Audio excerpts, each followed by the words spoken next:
Hello there. Welcome to Public Finance and 5.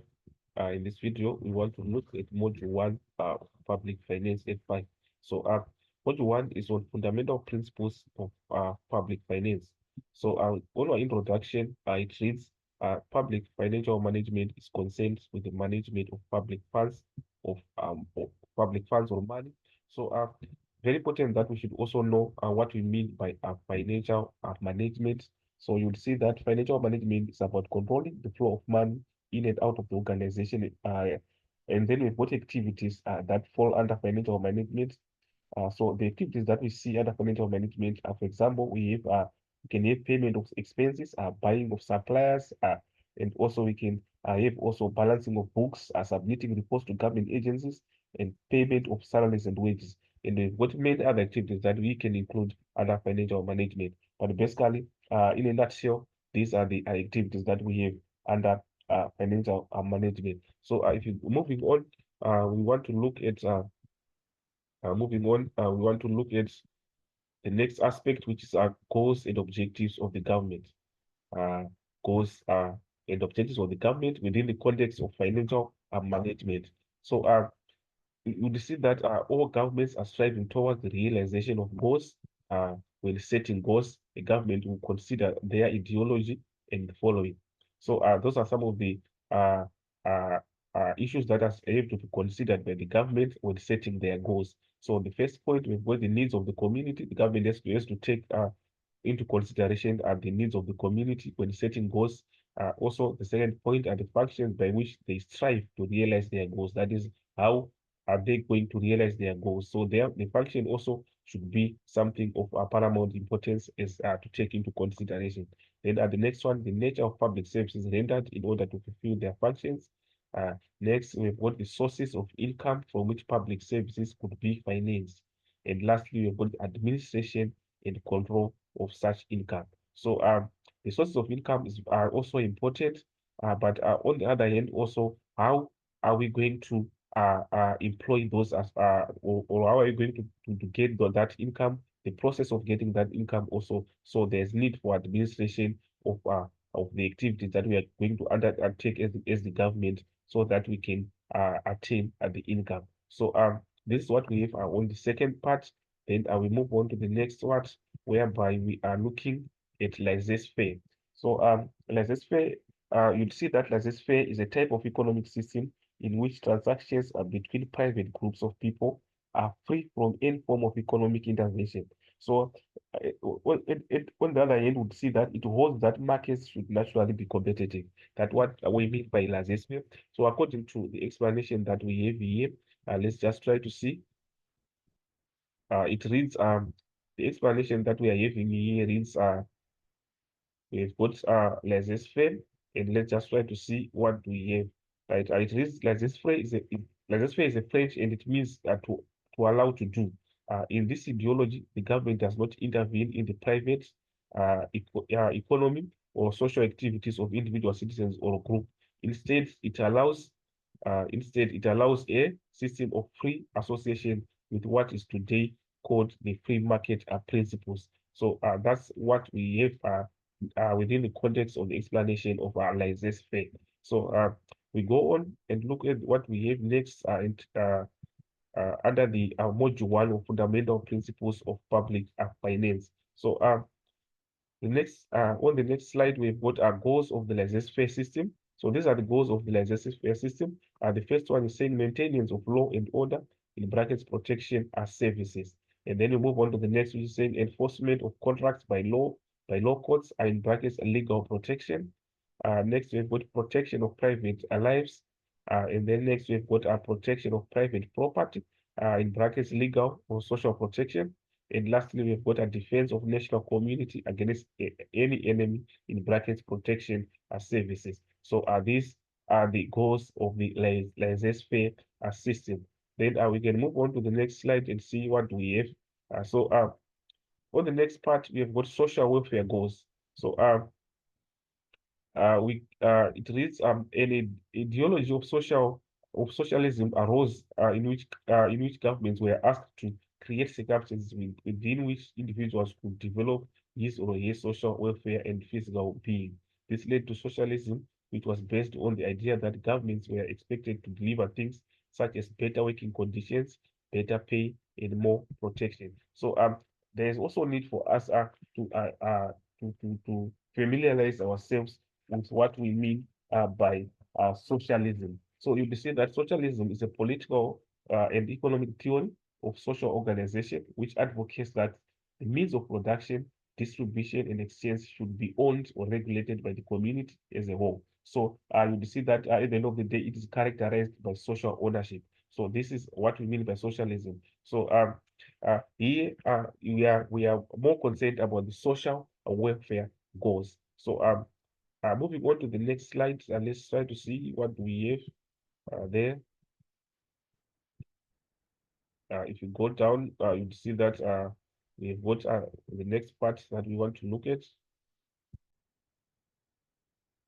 So we now have socialism in brackets communism. So that's why we're going to have the explanation of socialism. So socialism is accepted as a system of statism with central concentrated and comprehensive economic, social, physical control of the activities of the individual to the detriment of individual liberty, where the ownership of all the factors of production are vested in the government, and where production, distribution, and trade belong to the community and administered by the government on behalf of the community. So what is important on the explanation of socialism or communism is that the issue of factors of production are being controlled by the government. So this is the part that is very important for us to take note when we are considering socialism in our subject. So this is what we have, and then we can try to move on to what we have next. Right, next we have got the ideology of socialism.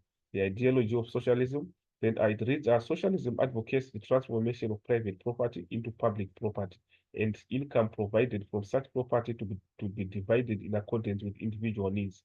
This amounts to the common ownership of all the means of production. So very important to understand the essence behind the ideology of socialism, whereby there is the transition that is we are seeing in the form of the transformation of private property to public property. So this is what we have, and then we can move on to the next slide, whereby we are now looking at the 10 commandments of socialism. Right, on the 10 commandments of socialism, we've got a list of those commandments that we have there, that are 10 of them. Are very important to take note of this part, as this is a very critical examinable area. First of the commandments of socialism is going to the abolition of property rights for land and utilization of all income from rents for public purposes. That is the first one. The second one, abolition of all inheritance rights. Third one, confiscation of all property of immigrants and rebels. Uh, um, Four, we've got centralization of credit in the hands of the state. Five, a heavy progressive or graduated income tax. Six, centralization of the means of communication and transport to the state. Seven, extension of factories and instruments of production owned by the state. Eight, equal obligation on all to work. And nine, integration of agriculture with manufacturing industries. And then we've got 10, free education for all children in public schools. So these are the commandments that we have of socialism. Then moving on to the next part, we've got characteristics of socialism. So this is what characterizes or what describes socialism. First, the first one is that it does not acknowledge private ownership of production factors. I think from the earlier areas that we looked, we saw that there is a transformation from private to public ownership. So that's what this first point is trying to emphasize by saying it does not acknowledge private ownership of production factors.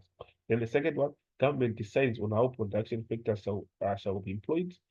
Then third one, there is a ban on all capitalist or free market systems. Then on number four, we have got redistribution of income takes place through severe use of taxation. So we are seeing that the intensive use of fiscal policy is very emphasized, as we are having a description of severe use of taxation, and we know that tax is an instrument that is used under the fiscal policy, and we know that the fiscal policy is controlled by the government. So the next one, social security benefits are collectively provided for out of progressive tax, out of progressive tax sources to uplift less privileged classes. And then the last one, government guarantees a minimum standard of living. So this is what we have. So you see that all the characteristics that we've listed there, they have an emphasis in the form that government is a hand in everything that is transpiring under socialism. So we go on to the next part. We are now looking at social welfare state. So on social welfare state now, we are saying uh, nations and communities begin to seek for some balance between the extremes. That is the laissez-faire, where the rich got richer and the most entrepreneurial took all, with little or no protection of the less privileged. And socialism, where all remained poor and the people had no freedom to decide for themselves. This resulted in the modern social welfare state.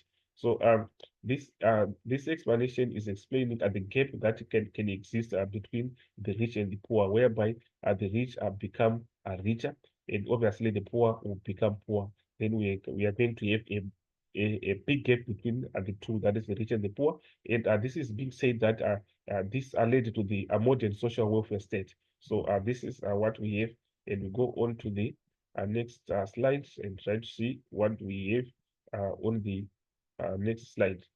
So if you go down,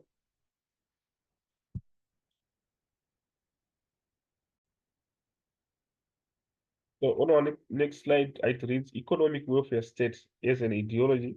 It reads a modern democracy might lean either towards a laissez-faire or towards a more socialist approach. But in general, it attempts to first a point we have got to recognize the individual as important. A second one, recognize the state as the servant of the individual who needs to be assisted in general and the personal self-actualization. And the next one, practice a free market system with intervention only when necessary. The last one is would create a system which protects the rights of all. So the economic welfare state is an ideology, is what we have there, whereby we are having 4 points that we have there. So I can try to move on to the next slide, and next slide is on government functions and public services. In order to realize their goals, government have to execute a number of functions. Generally, these functions are classified as follows. So these are the functions uh, uh, that need to be taken by the government to realize their goals. One, we've got line functions, which is the vertical program subdivisions, and we've got staff functions, which is the horizontal supporting services. So on the functions, this is what we have, and then we can try to move on to the next part. To move on to the next part now, it reads line functions. We have got we are now explaining the functions that we have there. Remember, we are saying line functions whereby we're saying vertical program subdivisions, and we've also have got staff functions, which is horizontal supporting services. So these are now explained on the next slide. We are starting by the line functions, which is the vertical. And it reads, most authorities recognize the following three types of government functions, which is order and protection, police and defense. And then we've got a second one, social or national welfare, health, uh, pension, etc. And then the last one, economic welfare stimulation of the economy using fiscal checks and the monetary control, in brackets, interest rates. So this is the line functions. Then we go to the next one, which is the staff functions or services. That is horizontal. These are supporting functions contributing to the line functions in order to realize the goals of the government of the day. Typical services provided by the people in various positions in offices throughout the country include. So we've got financial services, personal services, personal services, office and secretarial service, and lastly, we've got legal advisory service. So uh, these are the components that we have there. Uh, so if you go to the next now, uh, we are now on classification of government services. Generally speaking, we look at and classify uh, three different types of services, three different types of services to members of the public. So we have got one, social or collective or public services. Then number two, we have got specific or particular services. Then 3, quasi-social or quasi-particular services. These are the classification of government services. Then we go to the next one and try to see what actually do we have on the next one.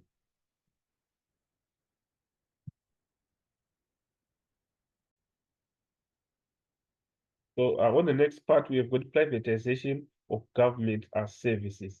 So under that, if a government leans more towards a modern, democratic, and capitalist society, it will probably seek privatization of national assets. Privatization, we know that it's a transformation again that we have from a public ownership to private ownership. So this is what we mean by privatization. So next sentence reads, for example, it might seem logical that many citizens might want to nationalize industries such as the gold mines. So let's try to look at the next part, and the next part is on reasons for privatization. So why do we have such a transition or transformation of ownership? Rather that the main goal of privatization is the restructuring and renationalization of a country's economy. And this could happen for the following reasons. One, to encourage a policy of private initiative within a market-related economy.